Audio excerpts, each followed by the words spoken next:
Ford Transit 2011 мына нені қойдық, задний камера қойдық, орнаттық. Одан кейін парктроникқа жалобасы бар, парктроник істемейді. Парктроникін қарап жатырмыз. Қазір ошибка сол жақ, артқы сол жақ парктроникке ошибка шығып тұр. Қазір қалай тексергенімді көрсетіп, себебін айтамын.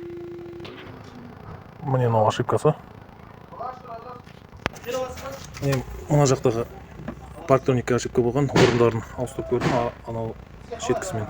Бәрібір осы жаққа ошибка кетпеді. Проводкасын прозванивать еттім. Былай қарай. Мына жерге шейін прозванивать еткен кезде прозвонка болмады. Прозвонка болмаған себебі міне мына жерден үзіліп кетті. Қазір осыны мына жерден жалғап, штекерсіз жалғап жібереміз.